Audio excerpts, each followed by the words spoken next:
Cabin mate 24 hours study hall and work space mobile app download చేసుకుని ఇప్పుడే మీ cabin book చేసుకోండి.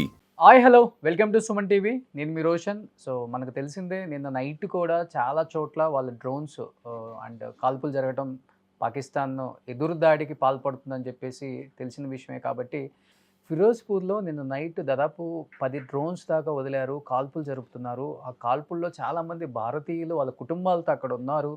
And కొంతమంది అయితే ఫ్యామిలీస్ ప్రెగ్నెంట్తో కూడా ఉన్నారు. అండ్ అక్కడి నుంచి వాళ్ళని తరలించాలని ప్రయత్నిస్తున్నప్పటికి కూడా కుదరలేదు. కాబట్టి ఇవాళ ఒక స్పెషల్ ట్రైన్‌తో ఢిల్లీ దాకా పంపించి అక్కడి నుంచి వాళ్ళ వాళ్ళ ప్రదేశాలకు పంపాలని చెప్పి కూడా ఆర్మీ ప్లాన్ చేస్తుంది.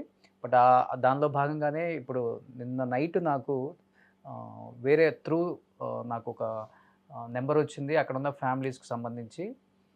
అండ్ తను ప్రెగ్నెంటు అండ్ వాళ్ళ హస్బెండ్ కూడా 3-4 డేస్ అయింది అండ్ పోరాడుతున్నారు, ఇంటికి రాలేదు.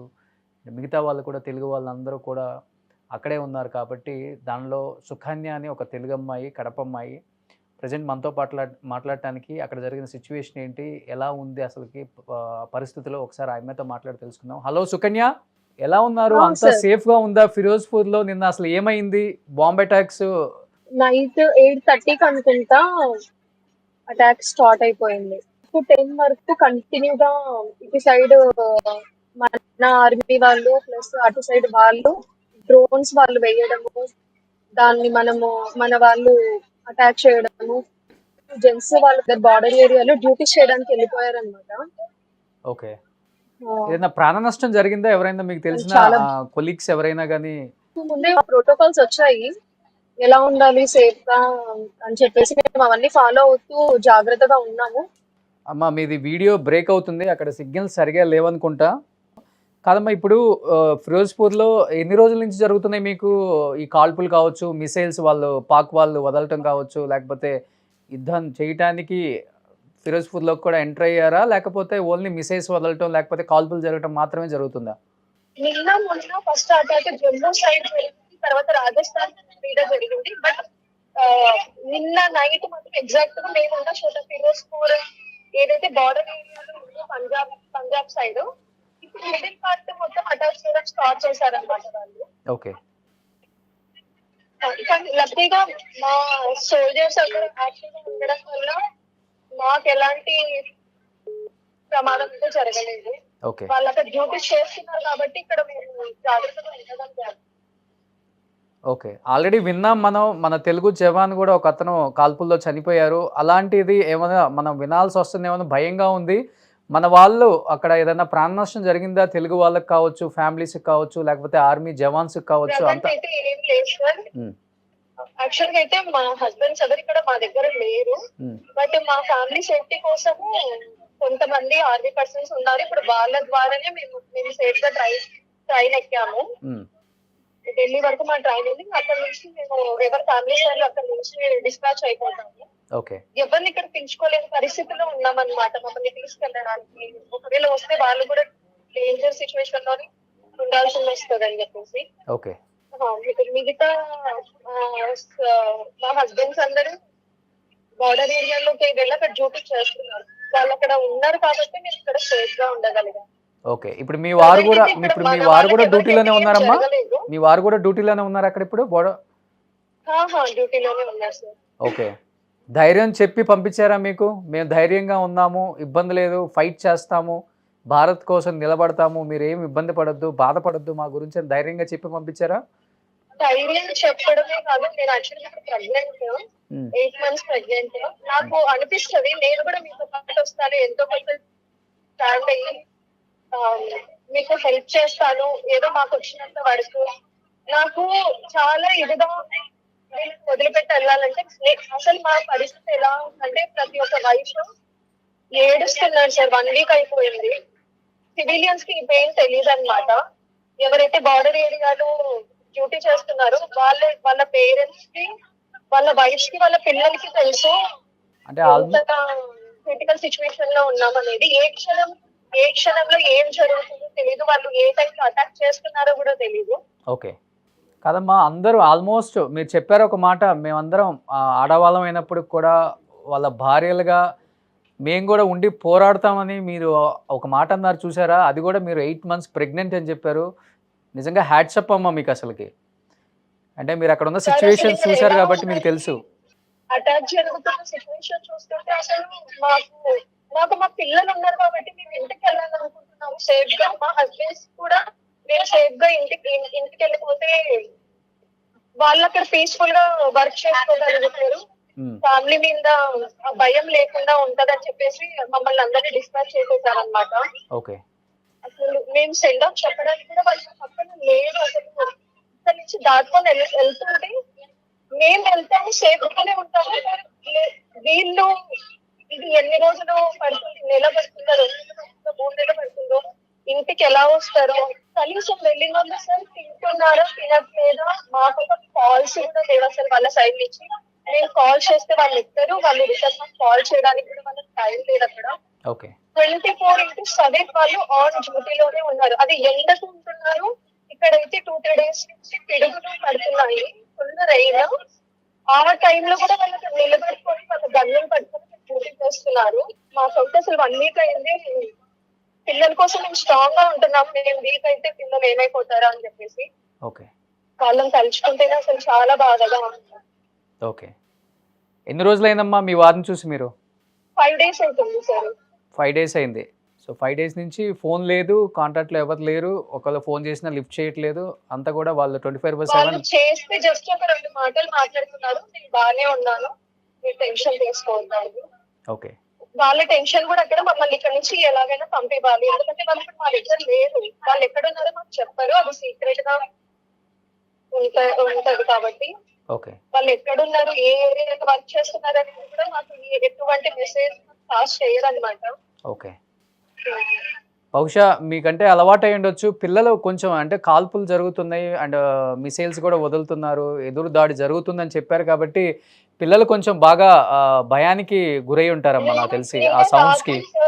రాత్రి ప్రతి ఒక్కరు చిన్న చిన్న పిల్లలు బెడ్ కిందకి వెళ్ళి దాక్కున్నారు. అసలు ఆ సౌండ్స్ వినలేక, అంత భయంకరమైన సౌండ్స్. నేను దూరం నుంచి ఎక్కడే విన్నాను. లుధియానా సైడ్ అటు అటాక్ అయ్యింది, ఒక 3 times సౌండ్ వచ్చింది. కానీ నిన్న జరిగింది మాత్రం మేమున్న చోట జరిగింది. కంటిన్యూగా ఒక 1 hour వరకు ఇటు సైడ్ మన వాళ్ళు అటాక్ చేస్తున్నారు, అటు సైడ్ వాళ్ళు అటాక్ చేస్తున్నారు. నేను నా కళ్ళతో ఇట్లా మా కోటర్ పై నుంచి 6 drones వెళ్ళడం చూసాను. మళ్ళీ అది అక్కడే పేలిపోవడం కూడా చూసాను. అసలు ఆ సౌండ్స్ ఎంత భయంకరంగా ఉన్నాయంటే పిల్లలు అయితే అసలు అన్నం కూడా తినలేదు ఆ భయంతో. అమ్మ మనం వెళ్ళిపోదామని ప్రతి ఒక్కరు అలానే ఏడుస్తున్నారు.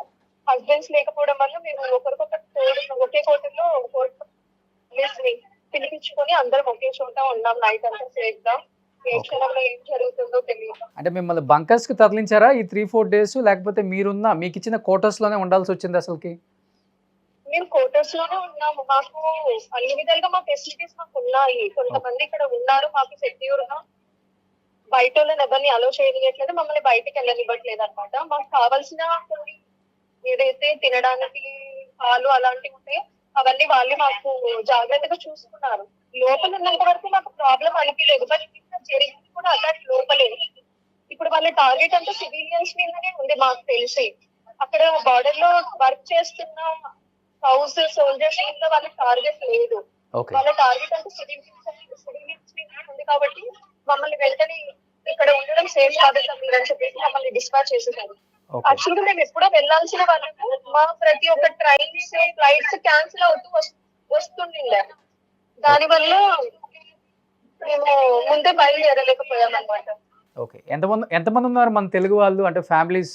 అంటే అక్కడ మన తెలుగు వాళ్ళు నాకు తెలిసి మా యూనిట్ లో ఒక 6-7 మెంబర్స్ ఫ్యామిలీస్ ఉన్నారు. మేమందరం ఇప్పుడు ఒకే ట్రైన్ లో ఉన్నాము. వేరే సీట్లలో ఉన్నాము ప్రెసెంట్.